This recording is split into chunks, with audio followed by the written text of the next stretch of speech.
this so you can have this later, and for folks who couldn't make this time can access the recording. Feel free to continue using the chat and introducing yourself. I'll put the protocol again, just your name, your pronouns, location, and one thing you know about Rosh Hashanah. And feel free to use, the chat throughout as well. If you have any questions or anything like that, I'll be monitoring it. My style in terms of teaching is that I teach through transmission, meaning that's a little bit kind of like storytelling and, kind of sharing the wisdom as it kind of pours through. So I'll give a little talk about the significance and meaning of Rosh Hashanah. And as I'm speaking, if there's, questions or comments, please feel free to use the chat. And then towards the end, I'll have some time to do Q&A if folks have any questions or want me to, kind of speak a little bit more about anything I mentioned. And feel free to, keep your video on or off, whatever feels more comfortable for you. So thanks everybody for coming, first of all. For those who've learned with me in the past, welcome. And for those who are new, welcome too. It's really fun for me to get to teach, especially about Jewish wisdom and Jewish holidays. I have been teaching my whole life, but I haven't actually taught in the last couple months. So for me, it's really refreshing to kind of be back in this space, and what a time to be back is to speak about this journey of high holidays. So where we are in the Hebrew calendar is, quite a profound time. So we are right tomorrow night. So in the Hebrew calendar, right, the days start in the evening. We go by the moon. So when the moon kind of comes out and becomes more dominant, that's when we start our days. So the days start at night. So Rosh Hashanah, this Jewish New Year, starts tomorrow evening. So that means that we're at the end of the Hebrew month of Elul. And since the new moon of Elul, we have been in this huge time period of doing this introspective work around doing this looking into ourselves, this examination. Sorry, 1 second. I'm like, is this confusing with the light? Okay, this is better. Now you can see me better. So we had this whole month of Elul, which was really a month of introspection and a month of, kind of doing this deep inner work around forgiveness rituals, both within ourselves and in our relationships and in relationship to the divine. And it's basically like this preparation month where we really want to get ready for this high holiday season. So Rosh Hashanah falls on the new moon of this new Hebrew month, which is called Tishrei. And Tishrei is really fascinating because, the Hebrew calendar starts with Nisan. Nisan is the first month. It's similar if you follow astrology, how the month of Aries is the number 1. So that's Nisan. And again, the Hebrew calendar kind of goes by the moon. So it's not like when we say Elul and Tishrei, it's not a one-to-one to August and September because those months are based on the sun, but it's more about the moon. So whenever the new moon starts, that's how we know that there's a new Hebrew month. So Tishrei is, if Nisan is the first, so Tishrei actually is the 7th month. And 7 in Jewish tradition is a really important number. It is the number of, and it's the number of Shabbat. And Shabbat is our day of rest, right? So it says that God created the world in 6 days and rested on the 7th. And so too, we as human beings, we also rest on the 7th day. So anytime we see kind of that number 7, we know that it's a resting number. So when we have the 7th month in the Hebrew calendar year, we know that's going to be a time of rest. And that's true for Tishrei. Tishrei has the most Jewish holidays in it. I think it's like something like 22 days out of the 30 days are Jewish holidays, if we count kind of all the minor holidays as well. So it really is a time where we're not really supposed to be working, but instead we're supposed to be really coming into this service and into the space of community and of prayer and of transformation. And, the big word that's kind of associated with these holidays is tshuva. And tshuva means returning. So we are supposed to really return. And the question is like, what are we returning to, right? So we're really supposed to be returning to our divine nature, right? To returning to our core selves, and also to returning to God, which are the same thing. So we're doing, every 7th month, we have this time of return. And what is really profound about this year is that it actually also starts the Shemitah year. So we're really, tomorrow night, we're also going to start the Shemitah year, and Shemitah is the 7th year of rest. So, just as we know that this number 7 now is related to this resting, the 7th day of the week, the 7th month of the year, the 7th year is also a resting time. So Shemitah is a Jewish tradition where you're not really allowed to harvest or to sow or to reap any part of the land. So you're supposed to really let the land lie fallow and not really engage with it at all in an agricultural manner. And this is supposed to kind of replenish the land and give the land the opportunity to rest. And part of that is, this belief that when we allow time for rest, we actually get stronger, right? As opposed to just taking all the time or doing.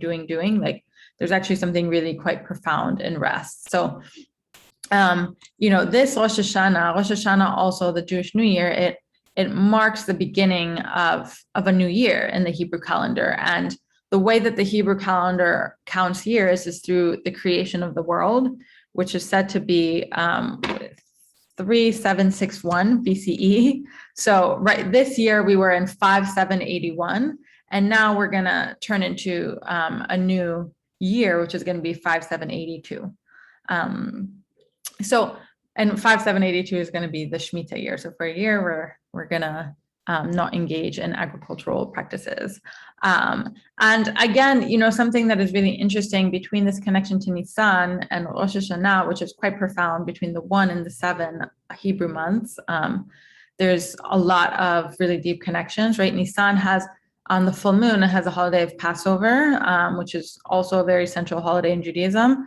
And in Tishrei, in the new moon, we have the holiday of Rosh Hashanah. And in Judaism, there's actually a couple of New Years. The Talmud says that there's 4 New Years, right? There's New Years of the trees, there's New Years of different elements. Elul is actually also seen as a new year.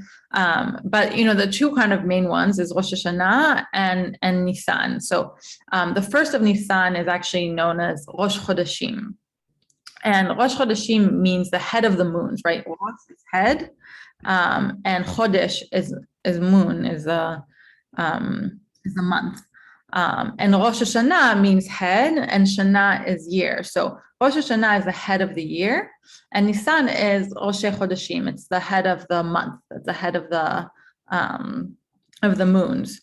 So we also kind of see this like moon-sun balance here, where now we're kind of starting to count the year, which is a more sun-based way of counting versus the month. But it also kind of points into the wisdom of this tradition, is that Nisan and Passover, what it celebrates is the story of Jewish peoplehood, right? The liberation and the exodus from Egypt, and how Jewish people kind of became a collective. And it's a very particular, personal, historical narrative and story. And Rosh Hashanah is actually quite the opposite. It's not necessarily just about Jewish people. It's actually more collective, and it's more global, and it's about humanity. And really, it's about creation, right? So we're counting our years from the beginning of creation. So a lot of times people say that Rosh Hashanah is the anniversary of Adam and Eve, right? Like of creation itself. And there's a lot in the prayer and in the liturgy and in the practices, there's a lot mirroring these creation, like this world of creation. There's so many stories of creation and ways of honoring creation. So because that is the main theme in Rosh Hashanah, then it's really not a particular story, but it's more a global and collective one. It's all about all of humanity. And it's about everything that God has created. So we're kind of looking at it through this lens of the collective. And because we're all kind of Rosh Hashanah, like the purpose of it is, again, as we said, is tshuva, this return, but we're also supposed to kind of come together as a community. And the imagery is to crown God, to crown the divine as royalty, as king, as queen, as whatever we would like to see it. But basically, what that means is that, especially, throughout the year, we're kind of doing all sorts of different things. We're engaging in all sorts of different practices. We're, maybe doing things that are a little bit misaligned with our souls and not coming in full integrity. And then when this time around of the year comes, we basically do this spiritual accountability. And I personally believe that spiritual accountability is really important, because a lot of times, if we don't have proper accountability, both in the personal life and in the collective life, like, things just build up. And then you get to the place where you're going to be completely destroyed by them, whether it's like, we're seeing it as a collective with all the challenges that we're facing, or it's been generations of neglect, and now we have to kind of contend with massive amount of issues. And it's like, okay, well, it's because we haven't been doing and we haven't been checking our accountability. So, this time is really supposed to be this built-in time where it's like, what will our world look like? What would our personal life look like if every year we took some time for spiritual accountability? And what spiritual accountability means is that we examine our actions and see that there's consequences to our actions, right? Like, a lot of times in life, it's like, sometimes we might live under the illusion that we can just do whatever we want because maybe no one's watching, or we just get a freebie or whatever it is. Like, maybe we don't believe in the divine order, or we just think that we can act in whatever ways we can. But the truth is, spiritually, is that for every action, there's a reaction. And sometimes, there's a time delay between them, so we don't necessarily see the immediate consequences of our actions, but there's always a reaction to our actions. And this is what this accounting means, right? This is why Rosh Hashanah is also known as Judgment Day. And if you play with tarot, you might know, like, that card, Judgment Day, which is a really beautiful card, but it's basically about coming into account with yourself and coming into alignment and coming into integrity, and really asking with honesty, like, the external is mirroring the internal. So if I don't like what's showing up in the external, maybe there's something that I need to be shifting in the internal to, kind of shift that. So sometimes people, when they hear Judgment Day, they might get scared because they're like, oh God, like, this God above me is kind of examining me. But actually, even the root for tefillah, which is prayer in Hebrew, palal, that verb, is actually introspective, right? So we actually, like, what palal, the verb that is the origin of prayer in Judaism, it actually means to judge oneself, which I really like, because we're always judging ourselves anyways, right? We all have kind of inner critics, or kind of this lens of like really kind of coming into this judgmental mode. But when we kind of take accountability and ownership about, okay, like, let me really examine, let me open the books, let me see, like, what are my behaviors? How have I been treating God's creations? How have I been treating other human beings? How have I been treating plant life? How have I been treating animal life? How have I been treating the earth? How have I been treating the air? Like, all of these things, and really kind of sitting with yourself and opening that book and seeing what our role is in the collective. I think that's actually quite liberating, because, while it can be intimidating, where all of a sudden we're faced with our responsibility, we're also confronted with our power. And instead of being kind of, observers of the world, we end up becoming actors of the world. And for me, that's, how I find myself to be in deep relationship with the divine, right? Like, where we're both kind of co-creating, and especially as Rosh Hashanah is like the beginning, marking the celebration of creation, right? So we also want to look like, okay, what are we creating? What are we creating within ourselves? What are we creating outside of ourselves? Like, how are we creators? And are we creating things that we want to be? So, that's a little bit of kind of the theme. I'll talk through some of the other kind of aspects that kind of come through. So Rosh Hashanah is a 2-day holiday, which is pretty unique. A lot of Jewish holidays are actually 1 day, and in the diaspora there too.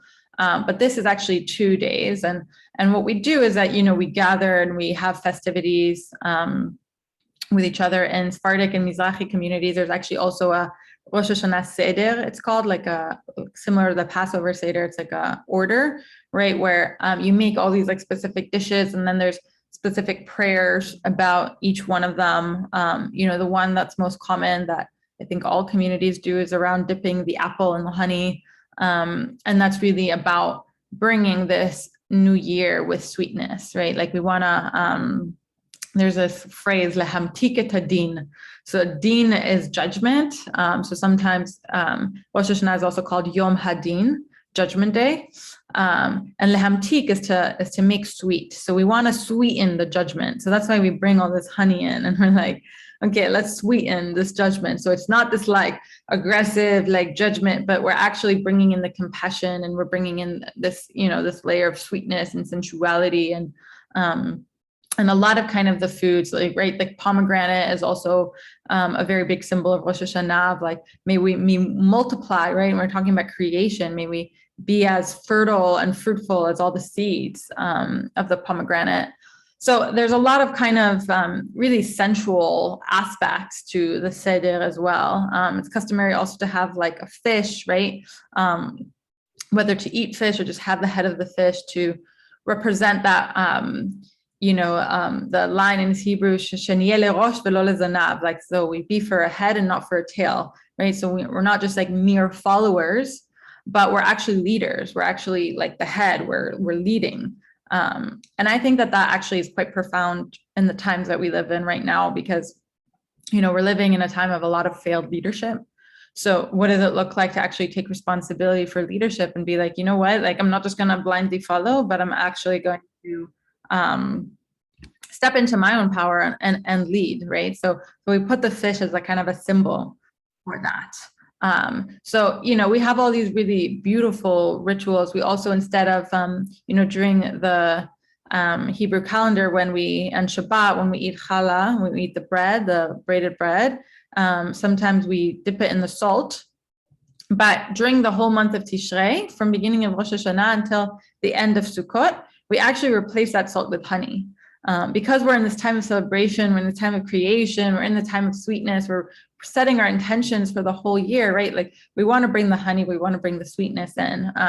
So, when we hear kind of Judgment Day, it's not all scary. It's also, bringing in the sweetness and the sensuality, because, for me, I feel like what is more beautiful than really taking ownership of our power and our creative force in life.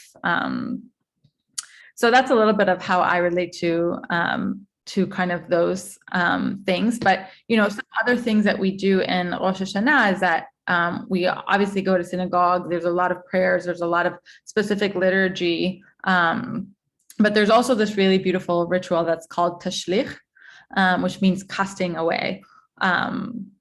And, one of the things that's also really nice is that there's actually a lot of water imagery for Rosh Hashanah, which again, maybe kind of goes to like, okay, it's Judgment Day, but we're also bringing this watery element, and we're bringing this more like softer vibes and this fluid flow vibes.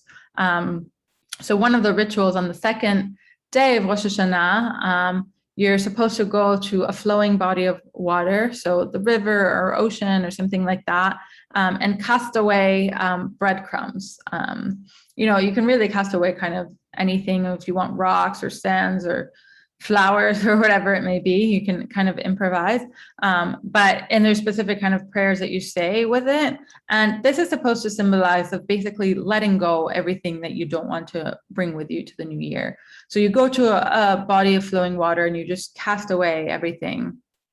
And, I like to first kind of journal and write my intentions, being like, okay, like what am I really letting go? What do I really not want to take with me? And then you really kind of communicate with the water and you're like, take this from me, right? You're like, let this flow into the stream of life, into the stream of water, but may it not be in my year. So I think this practice of letting go is really deep and really profound, and kind of speaks to the energy that we kept talking about this time of introspection and this time of clearing, of purifying, of coming into the year anew. And really, this time is supposed to set the marker for our entire year. So in the Gregorian calendar, we have like New Year's and January 1st, right? And like maybe we go to a party, maybe we have a New Year's intention, but it's kind of like this fleeting moment. Like, so in the Jewish calendar, we actually have like almost 2 months of like fully preparing for the new year, of doing all these rituals and all these intentions. So I'll talk a little bit about the time frame again, because I think there's something quite beautiful. In Judaism, there's a lot about numerology and numbers, just how we talked about how 7 is really important as the resting number. There's also another number, 40, which is really important in Judaism. And one of the things that I found out, which I really appreciate, is that, in the times of the Talmud, it was thought that 40 was actually the number of weeks it took to conceive a baby in pregnancy, right? It's a little bit less, it's more like 38, but basically 40 symbolized this number of birth, of creation, of bringing life into the world. And this is why 40 is actually quite a mystical number in Jewish tradition. You might have heard that, it's common for people to only start learning Kabbalah after the age of 40.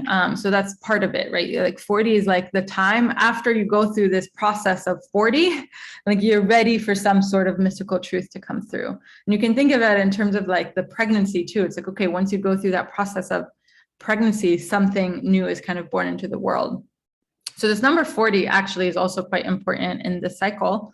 And the way that it kind of manifests, and we'll talk about this with Yom Kippur as well, which is next week. With the new moon of Elul, that kind of marked this month of introspection, this 30 days. And then Rosh Hashanah comes and the new moon of Tishrei, which is after 30 days. And with Rosh Hashanah, it marks the beginning of the 10 days of awe, they're called, which culminate in Yom Kippur. So Yom Kippur is day 40 from the beginning of the new moon. So, and Yom Kippur is kind of the big climactical holiday where, it says that on Rosh Hashanah, the book of life is opened to be written, what our fate will be for the next year. And on Yom Kippur, it's sealed. So there's, and the 10 days of awe are kind of like this heightened process of like everything we've been doing for the month of Elul, but heightened and amplified. So this really beautiful kind of from the beginning of the new moon of Elul, kind of marking the first 30, and then we get into the 10 days of awe, into number 40, we get into Yom Kippur. So really we're kind of going through this birth canal, right, of creation again, because this number 40 symbolizes that. It symbolizes the fertility, it symbolizes the mysticism, it symbolizes the process that it takes to create. So every year we kind of go through that. We go through this like mini creation process, and we're like, okay, we're going to be reborn into life. We're going to come, go through this whole process of incubation and being in the womb and shedding and letting go and calling in and all of that, so that we can finally get to Yom Kippur, this climactical day where we're really meeting God, like in the most intimate form. And then we kind of start our year. And of course, after that, 4 days later, we have the holiday of Sukkot, which is kind of this celebratory, like we made it through. It's kind of like, after the baby is born, you want to have a party for the baby because you're like, that was like really intense. So kind of Sukkot is the after party of this whole intense process that we just went through. Okay, I've been speaking a lot. Feel free again to engage with the chat if you have questions or comments, things that you want me to speak about more. Let me look at my notes if there's anything else I didn't mention that I would like to mention. Well, I guess let me pause here and see if there's questions. Feel free also if you want to kind of unmute yourself and ask. you're welcome to do that, or you're welcome to write in the chat as well.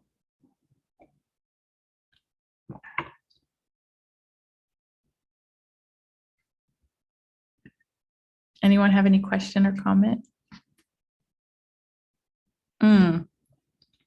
Yeah, okay. So Jess is asking, if you don't live close to a body of water, is there another way to perform the casting away ritual? Totally, great question. Which is actually an important question for a lot of people in Jewish history who didn't live close to bodies of water. So actually, this is really interesting. This is what the Jewish legal minds have found out is, and I actually did this once when I wasn't close to a body of water. You can actually just turn on the faucet in your house, right? And either in your sink, in your bathroom, or actually preferably more in your kitchen or wherever there's kind of flowing water, because that actually represents the flowing stream of water. So you can actually do it at home too, and just kind of open the sink and, whatever kind of ritual you do, there's like a couple paragraphs of prayer liturgy that is traditional to say, but you can also kind of just have your own intentions as well, and kind of see the flowing water and give the flowing water whatever you want to cast away. So great question. Any other questions?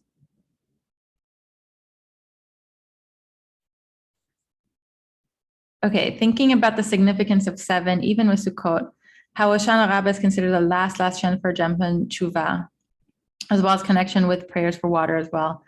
Yeah, totally. 7 is such a huge number in this whole journey, and even Sukkot, which is right the 7-day holiday.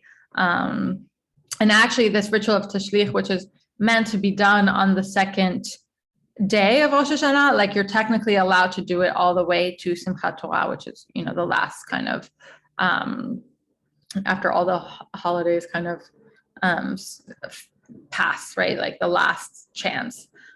So we actually, one of the things that I love about Judaism is that holidays, they're not just like moments in time of like, okay, let me just celebrate this one holiday and that's it, right? Let me just show up to the synagogue and that's it. It's actually more about a process.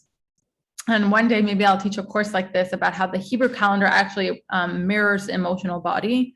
And every holiday is a different aspect of our emotion. And part of the outline of the whole year is that we actually go through this whole process of going through like the intricacies of our emotional body so that we don't leave anything behind, right? That's how we know that we're fully in alignment, where we don't just look at our sadness and not face our fear or our anger or our joy or whatever, but we actually do this whole process of everything.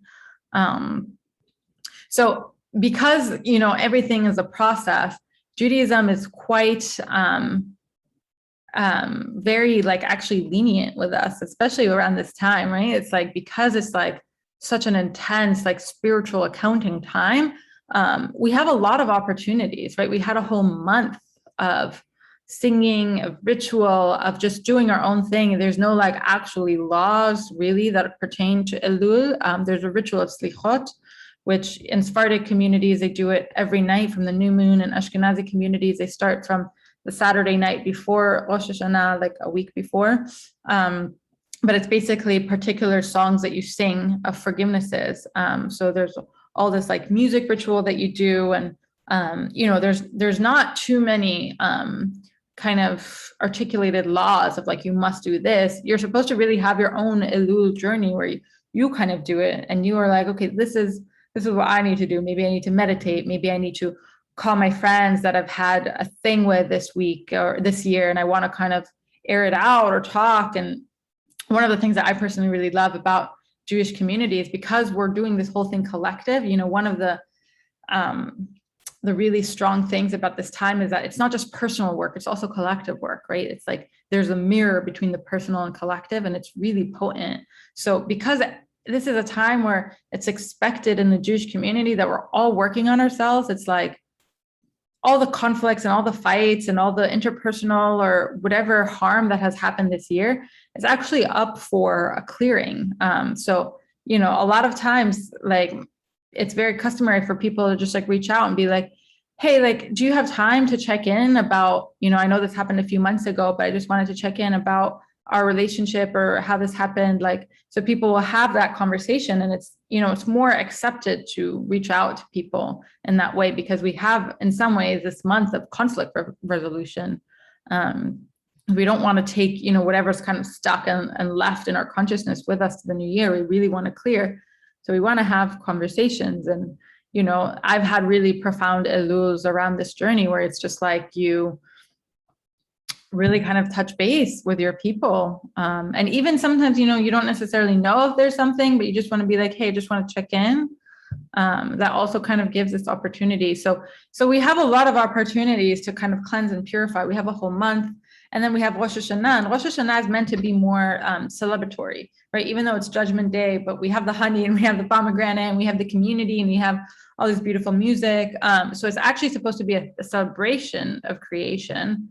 And then we have 10 days of awe, which is, again, another opportunity to really be in this process. And finally, Yom Kippur. But even in Yom Kippur, it's like not over until it's over, right? Like then we have Sukkot too. So we have many opportunities to renew ourselves. And I really like that, because it shows that it's a process and not just, you just decide and it's done. It's like it's a process, and you communicate with the energy and with life, and you put an intention and you see what happens and all of that. And that takes time. Okay, let me see. Carly has a question. Can you share more about rituals that you know about during the month of Elul and our time of awe that help you and others align? Yeah, great question. So many. I mean, Elul, first of all, is just my favorite time of the Jewish calendar year. It's such a potent time. So for me, Slichot is something that is really an important tradition, which, is basically these particular songs of forgivenesses. And sometimes I'll just kind of play it. If you type Slichot on YouTube, you'll find it. There's so many different kind of traditions and, different places that had kind of their different melodies. But they're basically like devotional, heart awakening songs. And the whole purpose, right? Rosh Hashanah, we also blow the shofar. And actually, it's Sephardic traditions. They start with Slichot, also blowing the shofar. But there's really a lot of rituals around sound. And the thing that is really beautiful is that sound is there to awaken us, right? Especially awaken our hearts. A lot of times we can be like up here in the mind, or I don't know, doing things. And all of a sudden we hear like this beautiful melody, someone like chanting like ancient liturgy, someone like bringing their raw voice from their heart, and it hits us and it moves us. And all of a sudden it's like, we're awake. And this is, the first kind of song in Slichot is Ben Adam Alechal Nirdam Kum Kera Betachnonim, which means like human being, like, why are you asleep? Like, wake up and call out to the divine in songs of prayer. And I really like that, because Slichot are also meant to be sung like after midnight or 5 a.m. So, times that you're maybe usually supposed to be sleeping. But really, it's like these practices of like, okay, well, what does it take to awaken me, to like fully awaken me, right? Like, not just like, oh, life is fine, I'll just go out about my days, like everything's okay. Like, no, it's not fine. Like, let's awaken, right? Like, what does it take to like really, really awaken you? So I think, whatever rituals kind of work for you around that, like sound for me is a really big one. I personally also really like prostrations, which we'll talk about in Yom Kippur as well, which is basically kneeling practices, movement, body practices of coming into relationship with the ground.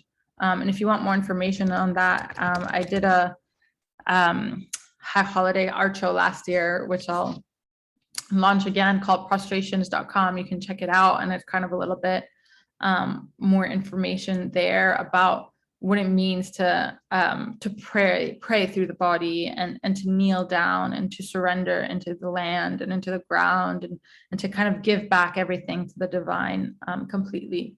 So those are some practices I do. Let me see if there's anything else that comes to mind. If anyone else has other ideas of practices or rituals they do for awakening in Elul or throughout, feel free to share. I definitely have seen that a lot of, there's also kind of different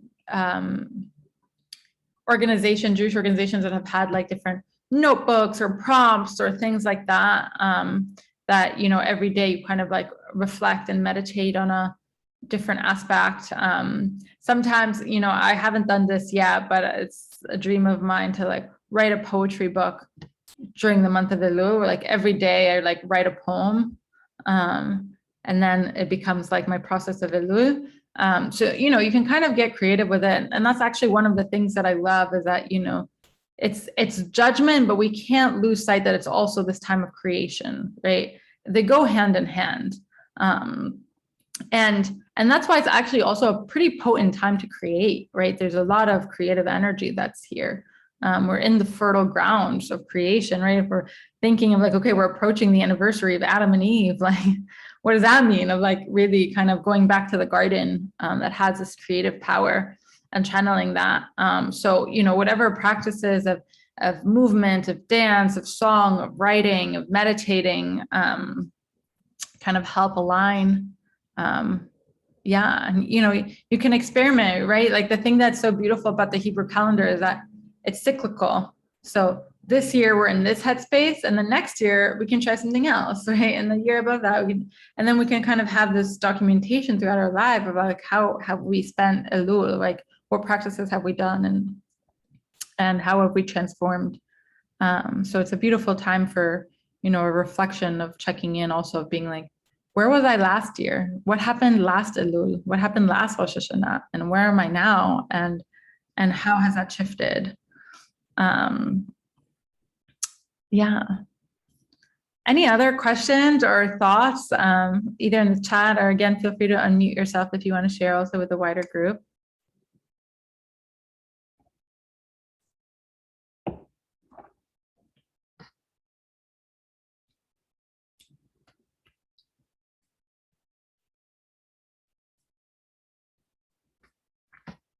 I'll give it another moment. Don't be shy. There's like really no bad questions. And I'm really grateful to be just getting to share some of the wisdom of Rosh Hashanah. It's a pretty deep one. And, you know, maybe one year I'll also do a class on the liturgy of Rosh Hashanah, which is pretty profound and has really incredible imagery, right? Like, as I was saying, it's about the crowning of the divine.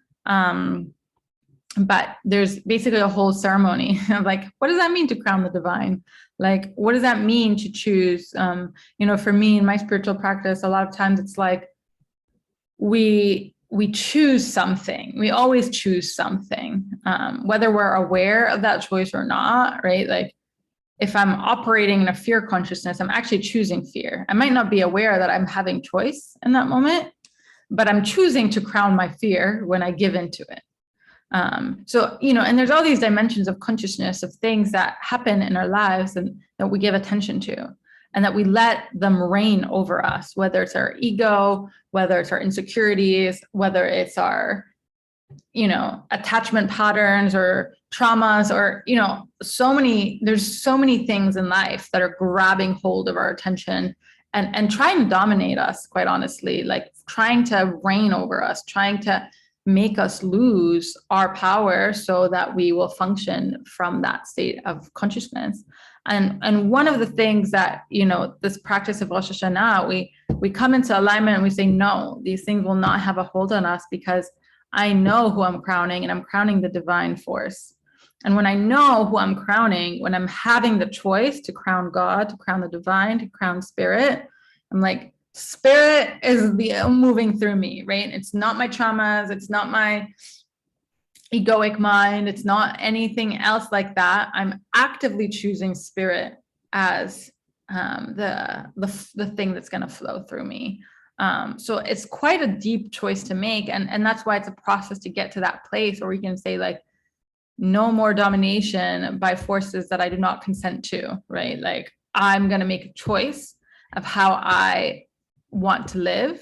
And if, you know, if the word God or divinity or spirit or all of that doesn't work for you, you can also think about it like the truth of my being, right? Like, I will operate from the truth of my being, right? I will not operate from illusionary forces of how they think I should be, but actually from the truth of my being, from the core, from the inside, from the divine essence, from from all of that. Okay, Virginia has a question. Could you talk a little bit about judgment? How does this work? Who judges? Yeah, that's a great question. And again, like for people here who practice tarot, like I really recommend also looking at the Judgment Day card. Like there's a lot of Jewish influence in the tarot, and Judgment Day and tarot, like it's always so interesting for me because I think that sometimes concepts that are found in religion, like we have an aversion to, but then we see it in astrology or the tarot deck and we are like really excited about it. But I think it's interesting because maybe if like we go through to those places and see like, okay, because obviously in some ways it's all the same. But if we look and we see like, okay, like what is Judgment Day outside of religion, and then coming back through religion and seeing that. But I'll just speak a little bit about my own understanding. So judgment in Hebrew, it's din. It's really about this understanding that what you reap, you sow, right? Like it's kind of like that what I give in, I'm going to receive, right? I can't expect to throw punches at the wall and expect, I don't know, like the wall to throw roses at me. Like that's just not going to happen. And that's not to say that there aren't other dimensions of consciousness, which like compassion and grace and all these other things that are playing a role certainly in the world as well. But through this quality of din, it's very much like, okay, what I put in, I receive. It's this checks and balances a little bit. And you can, if a lot of times there's kind of this negative connotation about it, but we can actually just think about it from a physics perspective as well, or from a scientific perspective of like, if there's a push, there's a pull, right? Like whenever there's a force, an opposite and equal reaction will have to take place, right? Like for something to stay stationary. Obviously, it's like if you start moving and playing, then it's different. But basically, it's kind of like, yeah, sometimes like to kind of see it from a more neutral place that doesn't have as much of the negativity associated with it. It's like, okay, if I look at an energetic field and I see different forces, then I know that when a force comes here, there's going to be a force that meets it. Like it just has to happen. There's no other way. That's how the world is created. It's a natural law. So I actually quite see judgment as something that's quite natural. And, obviously we're living in times where when we hear judgment, or even, sometimes we can even call it justice, because judgment and justice are quite related, right? And this is why, for me, spiritual practices are really important, because especially it's like, they give space for spiritual accountability. And without accountability, we deteriorate. And we see that, right? Our society is deteriorating because we haven't had accountability, not for how we relate to land, not for how we relate to people. People have just been doing things and no one's been checking. And that doesn't mean that there hasn't been checking, because there's always spiritual checking. That's kind of, the secret in spirituality. It's like, no matter who you are, no matter how much wealth you have, no matter what is going on, there's always going to be a spiritual checking. And in terms of like who's doing it, right? Like for me, I name that being God, because I like that. But sometimes you can just think about it as like the universe field, right? Like who's doing the gravitational force? Well, it's just nature, and it's just reality, and it's just how we're living.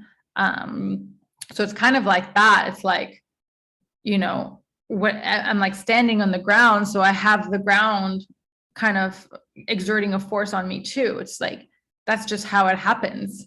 But then when we kind of go into the human world, right, and things start having charges, whether it's negative or positive, things get a little bit more complicated. And this is why, for me, as like a spiritual practitioner, it's like, I don't claim to know how the spiritual accounting happens, right? And this is why I trust and have faith in the divine field, right? And I'm like, and this is part of the process too, is like, it's like, okay, we enter Judgment Day and we do not know what the books are, right? Like the best we can do is just have integrity with ourselves and with each other and with the land and with spirit, and have all of that. And, even this morning I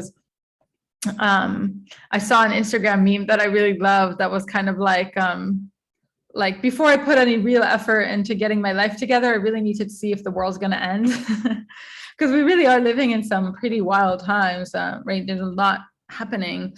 And one of the thoughts that I had for myself was like, you know what, like, even if the world ends like now, tomorrow, whenever, like what would bring me peace is knowing that I lived with my truth and with my integrity, right? And that whatever's happening outside of me, that I am acting in the ways that I want to, and that are aligned with my soul and my essence and my spirit. And then it's like, even if the world ends, it's like I go in peace. So it's kind of like that. And you can think about it, you know, if you don't like to think about the divine or God in that way, you can also just think about it as human beings, right? So often it's like we do things when we're children or where we're teenagers or even 20s and 30s, and we're not necessarily conscious that we're going to regret it later because maybe we don't have the wisdom to know that we're misaligned. But then later, especially as we age, right? When we age, we start seeing everything differently. And then maybe we'll be filled with regret if we made choices that were misaligned.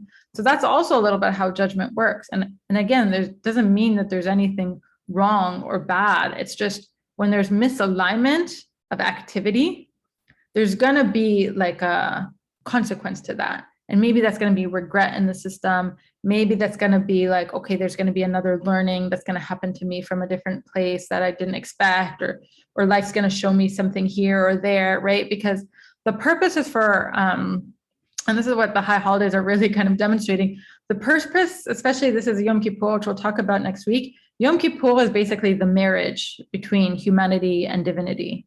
Like, we're preparing for our wedding day, right? Like that's kind of what's at stake here. And it's not just like a wedding day of like marriage of economical transactions or things like that. It's like a marriage of union. Like, what does it mean to really meet with deep intimacy? My creator, my maker, my lover, my parent, my all of this, like all the ways that the divine reveals themselves to us, right? Like there's a really deep intimacy there. So if I'm preparing for my like wedding, right? If I'm looking at that, like I'm really preparing to like wear all white and come and like be in this like union space, I really need to, regardless of like who's judging, like I really need to get myself ready to be there. So that's a little bit about how I think about judgment. I hope that was helpful. Yeah, if you have any thoughts or, you know, kind of follow-ups you want to share about that, feel free to share. And we have a couple more minutes if people have last questions or kind of last reflections. Do you have any practices or rituals specific to this Shemitah year? That's a great question. Wow. You know, I actually haven't really even engaged with it that deeply yet.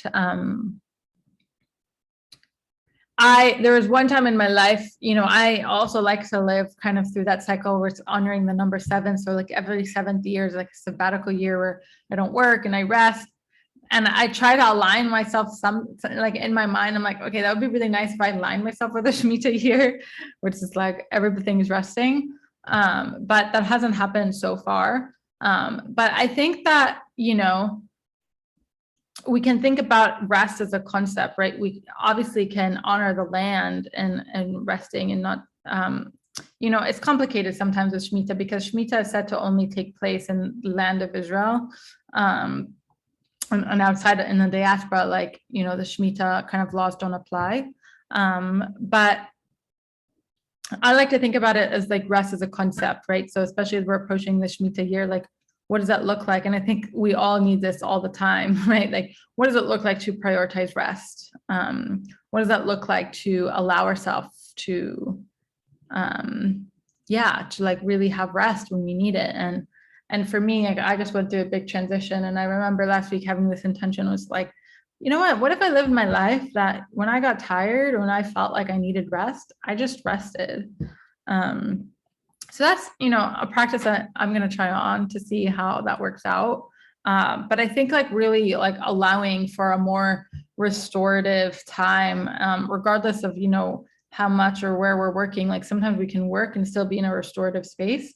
So just kind of bringing that more, into kind of our consciousness, and whether or not we do like a ritual practice every day, it's like sometimes it just being in our consciousness. It's like, okay, what's my relationship to rest? Like that is enough to kind of bring it forth. Okay, great. We have one more question. This will be our last question. Hadar, follow-up. As anti-capitalist as we may be, I often feel caught in the conundrum of wanting to pull away from the constant push to produce, but I also don't want to get fired. How do you recommend the balance, especially during these 2 months of preparing for the new year? How to honor ourselves and the divine within a system that is so counterintuitive to humanity and God? Yeah, thank you so much for that question. This is a really big one. And, in some ways we see that the Hebrew calendar is very it's very hard to live under capitalists, especially America, and really honoring the Hebrew calendar. Like, actually, I had this thought one time where I was just like, if I were to really like design a society based on the Hebrew calendar, like what would it look like? And it would actually be like taking 4 months of vacation a year, right? Like, of course, Elul and Tishrei would have 2 months off. I think Purim, the month of Adar, should have a month off, or Nisan, like somewhere around there, like having kind of between both full moons. And then what was the last one? I feel like there was another. I can't remember that. Anyways, but it's somehow worked out that like you wouldn't work more than 3 months at a time. Anyways, that's not necessarily the world we live in. And I think that's why we have to really be very gentle. And, I think acceptance is a really big one here, where it's just like, we have to accept our conditions and our reality and ourselves, and, not try to be superheroes. And one of the things that I really love about the teachings of this time too, is that there's this teaching that God is in the field, right? So usually like God is in, it's like compared to like being a king or queen, right? They're in their palace. In order to arrange a meeting, you have to first get into the courtyard, and then you have to go to the security, and then you have to go to this thing. And it's like a really big thing just to get up and have a one-on-one. Like, it might take you a lifetime to reach that. But during Elul, it said that God actually comes off God's throne and comes to the people, comes to the field. So instead of having to go to all these like security routes and scheduling in advance, like you actually just are in the field together with God. And part of that teaching is that you only have to go a little, like you only have to make a baby step, and then God kind of meets you, right? And so sometimes it's like we think we really have to do all these hoops and heaps to get to, these places, but sometimes it's just tiny steps and then allowing the divine to meet us. So that's part of my recommendation, is that, it's like, whatever your circumstances are, it's like you don't have to drastically change them, right? You can engage with them, but you just do small things to honor. Maybe it's just even like 1 minute of just being like, okay, like just setting an intention for yourself, like this is the month of Elul, this is the Rosh Hashanah, this is whatever, like, or maybe it's like playing a shofar at night, or whatever it is, like just tiny things. Like, we don't have to do the big thing in order to be complete in God's eyes. We just have to, in some ways, we just have to show that we're trying. It's kind of like that, it's like sometimes when we're in class, sometimes it's like we don't have to get a perfect grade, but we just have to show that we're interested in putting an effort. And then we just allow for God to open us too. So yeah, that's my recommendation. Okay, well, thank you everyone so much for coming. This was so fun. This is the first of 3-part series. Next week will be same time about Yom Kippur. I'll send the recording out to everybody who has registered later on today. If you have not paid, feel free to pay, or you can also become a Patreon. This course is free for all Patreons, and I'm going to start teaching more and just having that, more kind of on my Patreon account. So if you want to kind of stay in the loop also about future offerings, feel free to sign up. And hope you have a really blessed Rosh Hashanah. May this time be a time of sweetness and a time of holiness, and may whatever process we are in just feel nourishing and supportive and restorative to our alignment of coming into deeper understanding of ourselves. So much love to everybody, and Shana Tova, happy Jewish New Year. Thank you, Hadar. Thank you so much.